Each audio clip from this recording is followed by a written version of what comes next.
श्री कृष्ण कहते हैं, संगत का असर सब कुछ बदल देता है।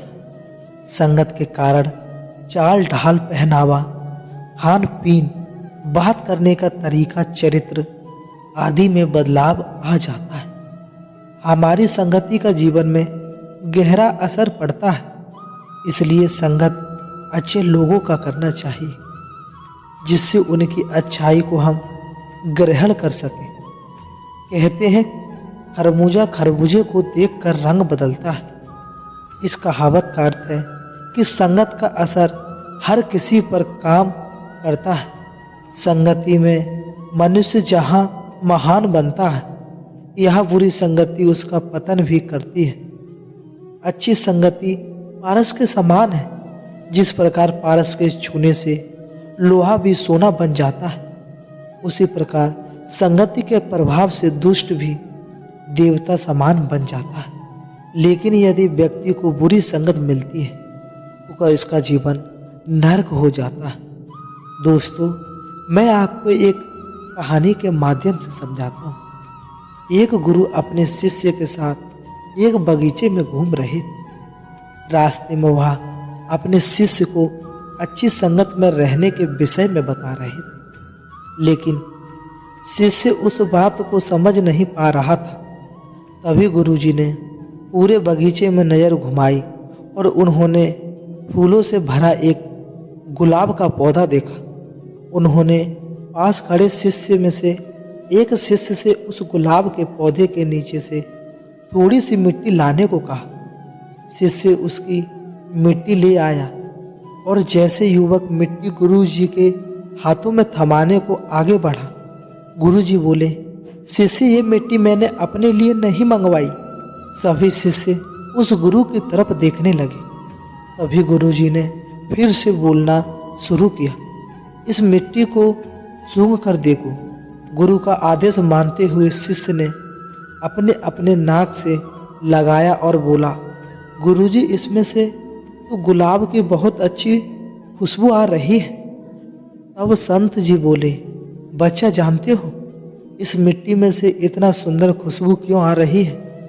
क्योंकि इस मिट्टी पर गुलाब के फूल टूट कर गिरते रहते हैं। धीरे धीरे यह ऐसी मिट्टी के साथ घुल मिल जाता है, तभी मिट्टी में भी गुलाब की खुशबू आने लगती है। ऐसे ही हमारे जीवन में होता है। जब हम अच्छे लोगों के साथ रहते हैं तो उनके अच्छे बातें हमारे अंदर आने लगती हैं। जैसे गुलाब के पास रहने के कारण इस मिट्टी में से गुलाब की खुशबू आने लगी है, उसी प्रकार जो व्यक्ति जैसे व्यक्ति के साथ रहता है, उसमें से वैसे ही गुण और दोष आ जाते हैं।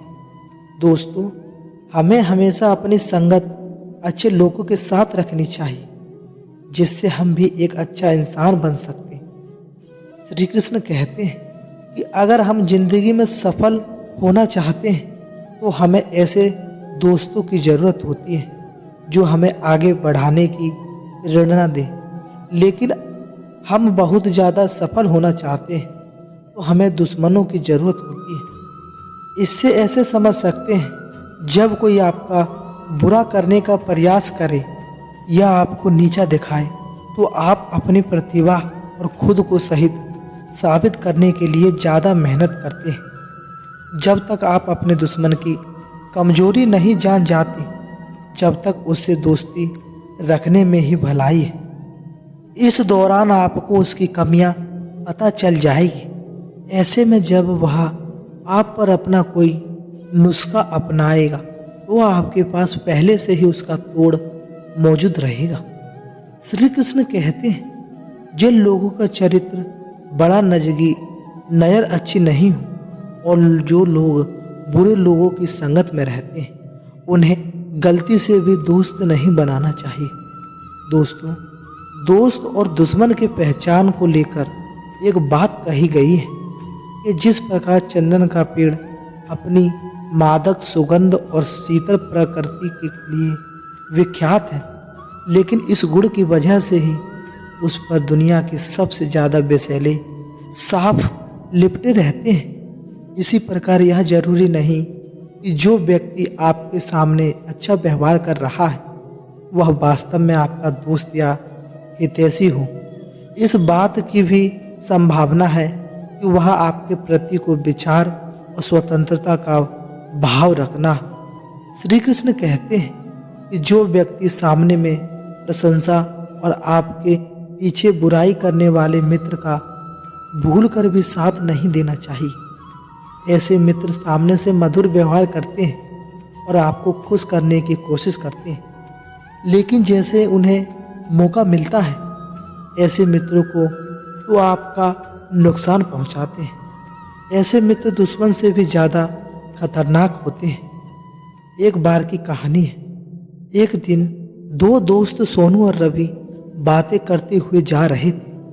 हालांकि वह दोनों पक्के दोस्त थे, पर अचानक किसी बहस में पड़ गए और सोनू ने रवि को थप्पड़ मार दिया। थप्पड़ लगने के बाद रवि ने कुछ नहीं कहा, बस नीचे पड़ी रेत पर लिख दिया, मुझे चोट लगी है क्योंकि आज मेरे दोस्त ने मुझे थप्पड़ मारा है। 2 दिनों बाद दोस्तों ने कहीं जाने की योजना बनाई। अगली सुबह दोनों नदी में नहाने पहुँचे। जब वो नहा रहे थे तो रवि का पैर फिसला और वह डूबने लगा। जब सोनू ने उसे डूबता देखा तो झट से उसे बचाने का प्रयास में लग गया और उसे बचा लिया। बचाए जाने के बाद रवि ने पत्थर पर लिखना शुरू किया, आज मुझे मेरे सबसे अच्छे दोस्त ने बचाया। सोनू ने पूछा, जब मैं तुम्हें थप्पड़ मारा तो तुमने रेत पर लिखा और जब मैं तुम्हें बचाया तो तुमने पत्थर पर लिखा, ऐसा क्यों?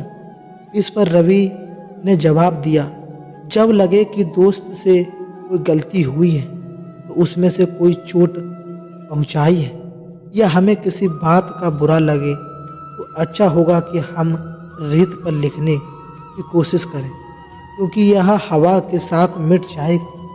लेकिन जब आपका दोस्त आपके साथ कुछ अच्छा करे तो हमेशा पत्थर पर लिखा करो ताकि इसे हमेशा याद रखा जा सके।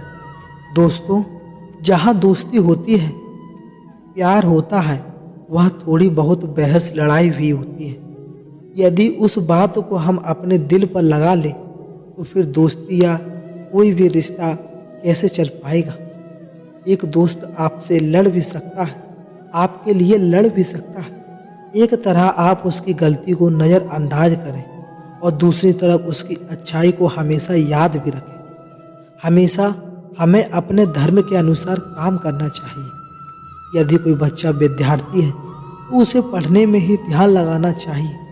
सैनिक को अपने देश की रक्षा करने में, राजा को अपने प्रजा की रक्षा करने में, माता को अपने संतानों को प्रेम, बच्चों को अपने बूढ़े माँ बाप की सेवा तथा साधना को शासन करना चाहिए।